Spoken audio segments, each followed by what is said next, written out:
Hello everyone, কেমন আছেন সবাই? আশা করি ভালো আছেন। আলহামদুলিল্লাহ, আমিও ভালো আছি। আমি আরেকটি রেসিপি নিয়ে চলে আসলাম। অসাধারণ একটি রেসিপি। আমি আজকে আমি অল্প করে 1 কিলোর মতো গরুর মাংস নিচ্ছি। এখানে গরুর মাংস দিয়ে আমি বাঁধাকপি বাঁধাকপি গরুর মাংস দিয়ে রান্না করব। এই বাঁধাকপি গরুর মাংস দিয়ে খেতে অসাধারণ মজা, দুর্দান্ত মজা। আমি এখানে ছোট দেখে 2টা কপি নিয়েছি, বাঁধাকপি। এটা দিয়ে গরুর মাংস দিয়ে রান্না হবে। এখন আমি শিল পাটায় মশলাগুলো বেটে নিব। এখানে নিচ্ছি পেঁয়াজ, রসুন, জিরা বাটা, তারপরে দিব আদা বাটা। আমি সব বাটা মশলা দিব। তাহলে আমার সাথে থাকুন, দেখতে থাকুন। অসাধারণ একটা রেসিপি, খেতে দুর্দান্ত মজা, কোথাও যাবেন না। আর যদি ভালো লাগে তাহলে সাবস্ক্রাইব করবেন, শেয়ার করে দিবেন, বেল বাটনটি অন করে দিবেন, কমেন্ট করে জানাবেন মতামত। প্রিয় দর্শক, আমি সব মশলা শিলপাটায় বেটে নিয়েছি। এখানে সব রকমের মশলা, এখানে এলাচ, তারপরে দারচিনি, তারপর লবণ, রসুন, পেঁয়াজ, আদা, তারপর তেজপাতা, এগুলো আমি প্রেশার কুকারে রান্না করব। প্রেশার কুকারের ভিতরে একটু তেল দিয়ে দিচ্ছি, তেলের পরিমাণটা একটু কমিয়ে দিচ্ছি, মশলাগুলো দিচ্ছি। এখন দিব গুঁড়া মশলাগুলো। এখানে অল্প করে একটু জিরার গুঁড়া দিচ্ছি। আমি কাঁচা জিরাও বেটে দিয়েছি, এটা ভাজা জিরা। দিচ্ছি হলুদের গুঁড়া, তারপরে দিচ্ছি মরিচের গুঁড়া। আমি বাঁধাকপি দিয়ে রান্না করব, তো তাই মরিচের পরিমাণটা একটু কমিয়ে দিচ্ছি। কাঁচা মরিচটা দেওয়া হবে বেশি করে। আর এখানে সেই গরুর মাংস। এখন আমি হাতে মেখে ঝুঁকে,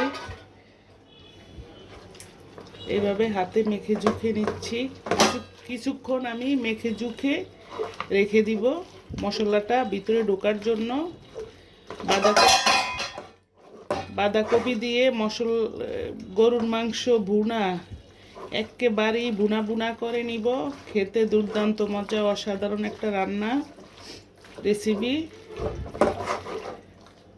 এভাবে কিছুক্ষণ আমি মাংসটা মেখে ম্যারিনেট করে রেখে দিব। আমি 15-20 মিনিট পরে আবার ফিরে আসছি। আমার সাথে থাকুন, দেখতে থাকুন, কোথাও যাবেন না।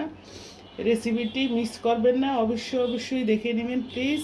আর যদি ভালো লেগে থাকে সাবস্ক্রাইব করে আমার সাথে থাকবেন। চুলার জালটা অন করে আমি মাংসটা রান্না করে নিচ্ছি। এইভাবে মাংসটা কষিয়ে নিব কিছুক্ষণের জন্য। সুন্দর মতো কষিয়ে নিয়ে তারপরে সিদ্ধ হওয়ার জন্য পানি দিব। কষাইয়া শেষ করে সিদ্ধ করার জন্য পানি দিয়ে তারপরে আবারও কষাবার সময় আমি বাঁধাকপিগুলা দিয়ে দিব। দিয়ে কষিয়ে নেড়ে চেড়ে সামান্য একটু পরিমাণে সিদ্ধ হওয়ার জন্য পানি দিলেও দিতে পারি, নাও পারি। তাহলে দেখতে থাকুন কিভাবে রান্না করি। বাঁধাকপি দিয়ে গরুর মাংসটা খেতে খুব মজা। আমরা এই শীত আসলে খাই মাঝে মাঝে। শীতের সবজি তো এটা, যে কোনো সবজি যে কোনো সময় রান্না করলে ভালো লাগে না। যখন যেটা সিজন, ওই টাইমে রান্না করলে খেতে ভালো লাগে।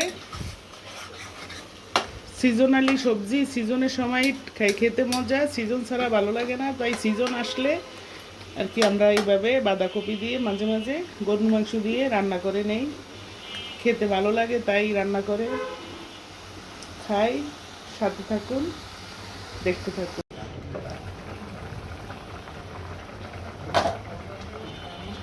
মাংসটা আমি এখানে একটু পানি দিয়ে দিচ্ছি। মাংসটা সুন্দর মতো কষিয়ে নিয়ে এখন একটু পানি দিচ্ছি সিদ্ধ হওয়ার জন্য। যখন সিদ্ধ হয়ে আসবে তখন আবারও বাঁধাকপিগুলো দিয়ে কষিয়ে তারপরে ঝোলের জন্য পানি দিব। অপেক্ষা করুন, আপনারা কোথাও যান।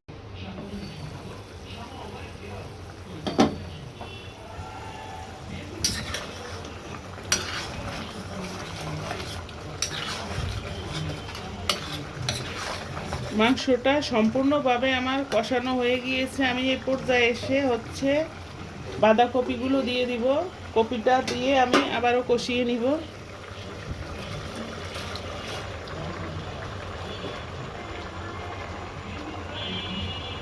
কপিটা না এখন দেখা যায় অনেকগুলো, কিন্তু কিছুক্ষণ পরে একদম মজে গলে সফট হয়ে একটুখানি হয়ে যাবে। কিছুক্ষণ পরে দেখবেন কটু একেবারেই অল্প একটু হবে। আমি ঢাকনা দিয়ে ঢেকে দিচ্ছি কিছুক্ষণের জন্য।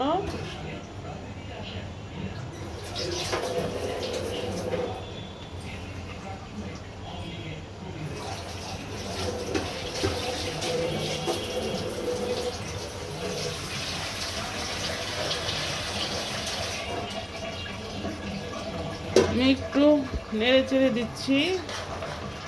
দেখেন এখনই একদম অল্প হয়ে গিয়েছে, সফট হয়ে আরও কমবে, আরও কমে একটুখানি হয়ে যাবে। জালটা একটু কমিয়ে দিচ্ছি, কারণ কপি দিচ্ছি তো, বাঁধাকপি, তারপরে হচ্ছে ফুলকপি, এগুলাতে জালটা একটু পরিমাণ কমিয়ে দিতে হয়। জাল বেশি হলে না এগুলা খেতে ভালো লাগে না। দেখছেন কটুক হয়ে গিয়েছে, আরও কমবে, একেবারে অল্প একটু হবে। আবার ডেকে দিচ্ছি কিছুক্ষণের জন্য। কিছুক্ষণ পরে ফিরে আসছি। দেখেন কটুক একেবারে অল্প একটু হয়ে গিয়েছে। এখন একজনের তরকারি হয়ে গিয়েছে দেখেন, অথচ কিছুক্ষণ আগে এটা ভর্তি ছিল। একদম মজে গলে সফট হয়ে কটুক হয়েছে দেখেন।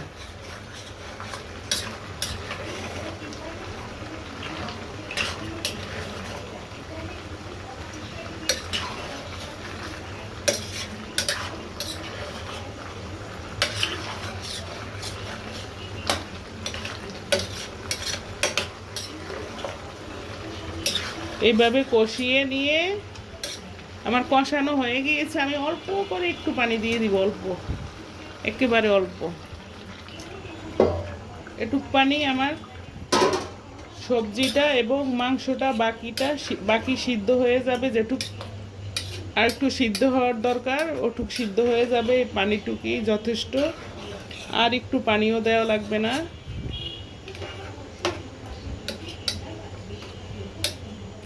এখন হচ্ছে একটা ঢাকনা দিয়ে ঢেকে দিচ্ছি। কিছুক্ষণ পরে আবারও ফিরে আসছি। প্রিয় দর্শক, আমার তরকারিটা, গরুর মাংসটা বাঁধাকপি দিয়ে রান্না হয়ে গিয়েছে। দেখেন আরেকটু ঝোলটা টানবে। আমার রান্নাটা শেষ প্রায়। এখন হচ্ছে আমি একটু, এখানে হচ্ছে এলাচি গুঁড়া, আমি একটু এলাচি গুঁড়া দিচ্ছি। আমি আস্ত এলাচিও দিচ্ছি। এখন নামাবার আগ দিয়ে আরেকটু গুঁড়া দিয়ে দিচ্ছি। তারপরে হচ্ছে এখন নেড়ে চেড়ে দিচ্ছি। আমার তরকারিটা হয়ে গিয়েছে।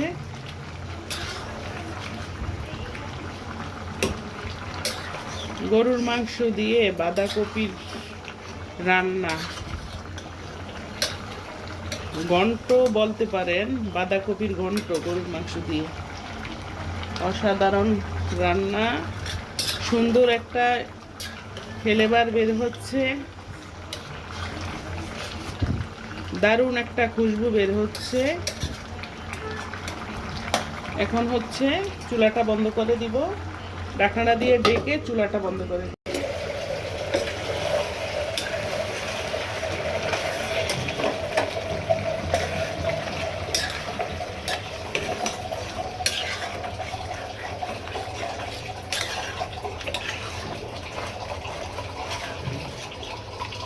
এই হচ্ছে আমার বাঁধাকপি দিয়ে গরুর মাংস রান্না কিংবা ঘন্ট, যাই বলেন। দেখেন দেখতে অসাধারণ, লোভনীয়, দুর্দান্ত স্বাদের হয়েছে, খেতেও আশা করি মজা লাগবে।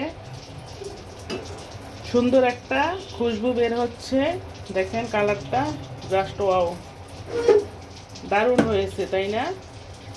এভাবে রান্না করে খাবেন, সবজিও খাওয়া হলো, মাংসও খাওয়া হলো, বাচ্চারাও একটু খেতে পারবে, কারণ মাংস আসে তো সাথে, তাই বাচ্চারা একটু খাবে। তাহলে আমার রেসিপিটা এখানেই শেষ করছি, রান্নাটা আমার শেষ। চুলাটা বন্ধ করে আমি আপনাদের মাছ থেকে বিদায় নিচ্ছি। আপনারা সকলে ভালো থাকুন, আল্লাহ পাক ভালো রাখুক, সুন্দর রাখুক। আল্লাহ হাফেজ।